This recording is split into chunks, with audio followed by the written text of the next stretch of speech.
turuteramire uruki urugo rwacu urugo rwiza ijuru rito.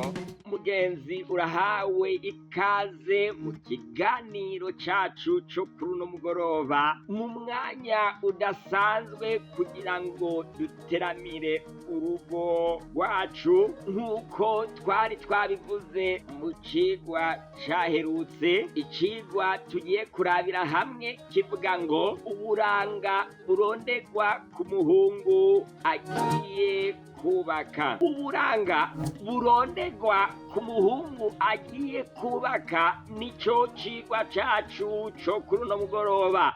Dusenge. Uhoraho Mwami ushobora byose, utegeka bikaba, wavuga bigakomera, izina ryawe nirihabwe icubahiro. Mwami tugiye kwiga ijambo ryawe.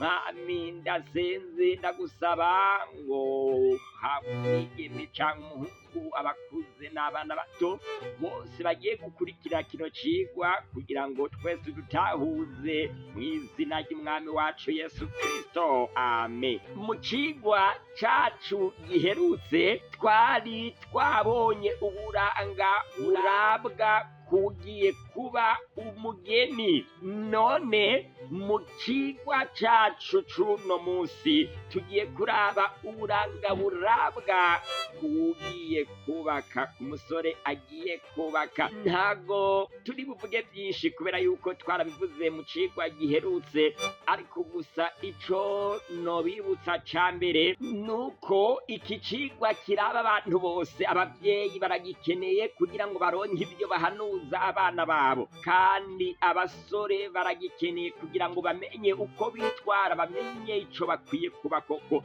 arico abakobwa bakwiye gushima. Abakobwa nabo baragikeneye kino cigwa kugira ngo bamenye ibyo bakwiye gushima, kugira ngo babone ko baronse umugabo nyawe. Icigwa cacu kiza guhagarara mw'itanguriro igice caho ca 39 cane cane ku murongo wa 6. Akarorero turabira ku musore yitwa Yozefu. Yozefu abiwabo bari baramwase, barondera kumuta mu cyobo, mu kinogo. Imana iramukingira, biyumvira kugurisha muri Egiputa. Amaze gushika muri Egiputa, Yosefu aba umunyamahigwe. Umusore akwiye kuba umuntu afise amahigwe. Yosefu aba umuntu w'umunyamahigwe. Imana iramukuza, aba umuntu akomeye muri Egiputa kwa Potifari. Igihe yarari kwa Potifari, muka Potifari yaramushimye, yifuza gusambana nawe. Bibiri ivuga ku murongo wa 6 wa kino gice ca 69 ngo kandi Yosefu yari mwiza w'umunyakaranga. Yosefu yari umusore mwiza kandi umusore w'umunyakaranga. Ntabwo yari mwiza w'umunyakaranga ku rukoba gusa, usibye gusa yuko yari umusore afise igihagararo ciza no mu karanga. Yosefu yarahisemwo komatana n'Imana ku rugero ruhambaye. Yari yiteguye guheba ibintu byose hako yotandukana n'umuremyi wiwe. Igihe yari ahamagariwe na muka Potifari ngo baryamane, Yosefu yaravuze ati sinshobora gukora ibyo bintu. No mu gihe uronse amahirwe yo gushikira ibintu mu buryo bubi, biragusaba kuguma womatanye ku Mana. Uno niwo musore tugiye kurabira hamwe mwa kino cigwa. Wa mukobwa we ndaguhamagarira kuzohitamwo. Mwa kino gihe nasanze abasore benshi barondera abakobwa banyakaranga n'abatakaranga bafise. Mwa kino gihe hari abasore barondera abakobwa b'isugi kandi nabo ubwabo atasugi bafise. Imbere y'uko urondera iciza, biragusaba nawe kubanza kwisuzuma ukaraba kuri mwiza. Hari abantu bashaka yuko abandi beza bagakora ibyiza ariko ubwabo nabo basanzwe bakora ibibi. Narabonye abagabo bashaka kugenda gusambana ariko abagore babo bagiye gusambana bikababaza. Hari abantu bumva yuko bakeneye ibyiza ku bandi. Mugenzi, ndaguhamagara kumva yuko ukwiye kuba umuntu atanga ku bandi, yamara nturindire yuko abandi aribo baguha ibyiza, ahubwo ukwiye kuba akarorero. Imbere rero yuko umusore yiyumvira kuronka umugore mwiza biramusaba kubanza nawe kwishira muri ico kibanza c'ibyiza. Ni nko n'umukobwa nawe kugira ngo uronke umusore mwiza biragusaba nawe kubanza kwishira muri ico kibanza c'ubwiza. Ikintu ca mbere gikenewe umusore agiye kubaka ugwiwe nuko aba ari umusore afise ibintu birondoka bikora neza kandi bikomeye. Ni ikintu c'ingenzi twari twakivuze mu cigwa giherutse na n'ubu turakigarutseko. None reka rero twihute cane tugende mu buranga. Akaranga tugezeko naka gakurikira: umusore ararabwa kuri kahise kiwe. Kahise kiwe ni kirumara cane. Mbega abana n'abandi gute?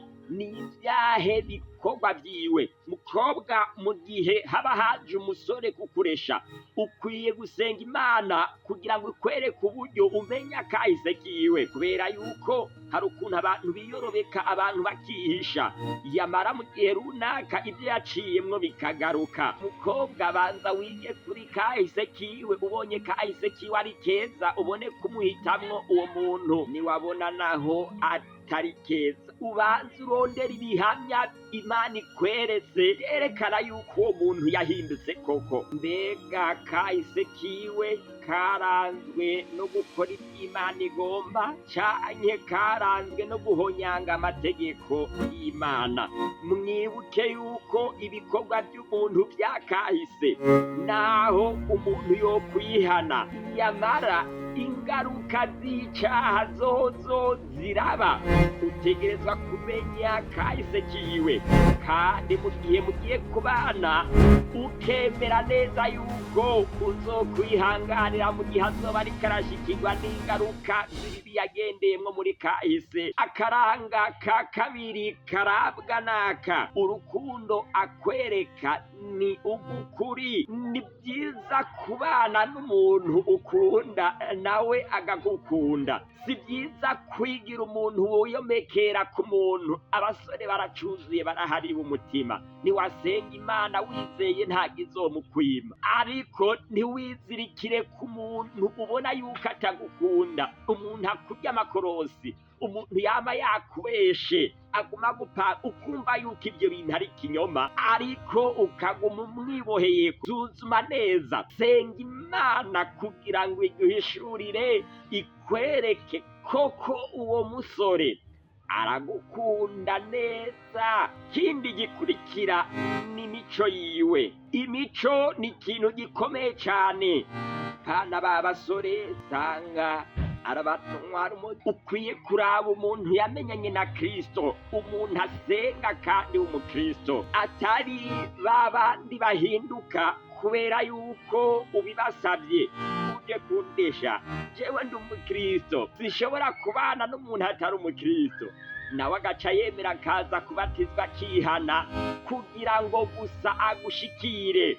Uwo muntu ntukwiye kumwemera, yamara ukwiye kwemera umuntu akundana na Yesu ku rugero ruhambaye, yamenyanye na Yesu kandi ashira Yesu imbere mu buzima bwiwe. Akandi karanga gakurikira ni umunyamahoro. Umuntu w'umunyamahoro ashitse ahantu bariko barashwana, adaca avugira hejuru ngo abatatanye, yamara yumvikanisha abantu.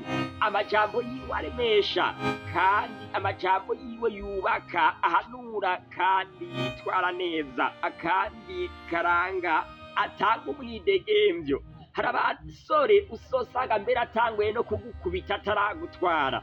Ukwiye kwemera kugenda kubana n'umuntu agutahura kandi agatanga umwidegemvyo, akaguha umwidegemvyo akaguha amahirwe yo kuyitiramo nk'uko Imana nayo yama yayaduhaye. Akandi karanga ugutegeka kwiwe kugira ngo umenye yuko uzoshobora kukwihanganira. Ukwiye gusuzuma neza amategeko yiwe, ukaraba yuko ukuntu ategeka, ukuntu atanga amategeko uzokwemera kuyagendera no kuyihanganira mu gihe uzoba ugiye kubana nawe. Ukwiye umusore ahitamwo w'umunyakaranga ni umusore yubaha, akitaho abavyeyi biwe. Umuntu yitaho abavyeyi kubera yuko niba byaramunaniye kwitaho abavyeyi biwe n'umuryango wiwe, nawe ntibizoshoboka yuko akwitaho. Akandi karanga kanyuma tugiye kurangiriza ko naka ukwihangana kwiwe. Umusore akwiye kuba umuntu yihangana, azokwihanganira, akihanganira n'abantu, adatwarwa n'agashavu, afata ingingo mu buryo bubereye, kandi yitaho umuryango. Ibintu byose abitwara mu kuri no mu kugororoka. Bagenzi, reka turangirize kwino ngingo ano majambo akomeye. Uzotinye umuntu abantu bose batinya, umuntu atisonera, umuntu no mu kwambara atiyubashe. Ugasanga umuntu mu gisagara ca Bujumbura muri ville n'agakabutura kameze nk'agakora ni kari karazungurukamwo. Bene uwo muntu mugenzi uzomutinye cane ku rugero ruhambaye. Abantu bambara impuzu zamomotse ngo ni za deshire, abo bantu uzobatinye cane ku rugero ruhambaye. Ntiwubahuke wa mwigemewe kwemera umuntu asa n'imburakimazi ngo abe ari we wegurira ubuzima bwawe. Ntiwubahuke kwemera umuntu adashaka gukora, canke ngo wemere guhitamwo umuntu ata kintu na kimwe yitayeho. Gukora ikosa biroroshe cane kuruta kurikiza. Yoba vyiza guhagarika ico wiyemeje kidakwiriye, hakuguma wizirikiye mu bintu kandi ubona yuko atari vyiza. Hari abantu batwagwa n'ibishobisho, ugasanga umwana w'umukobwa w'umwigeme ariko aravuga ngo ko namwemereye noshobora nte kubihakana, ko namaze kuvyemera, none ko tumaze igihe dukundanye, reba bimaze umwaka no mu muryango kandi barabizi. Umuntu akabona inzitizi zikomeye muri ibyo bintu arimwo, bikamunanira kubivamwo ngo nuko ngo byamaze kumenyekana, ngo nuko yamaze kubyemera. Reka kwibohera mu bintu, vemwo kare bigishoboka, kubera yuko niwamara kwemanga mukagenda kugirana amasezerano, mukagenda kubana, uzoba ubihisemo ubyishakiye. Ntuzotangure kuzuragora abantu ngurumva njewe ngumugabo wanje ngurumva ngo iki, kandi wabigiyemwo bibona.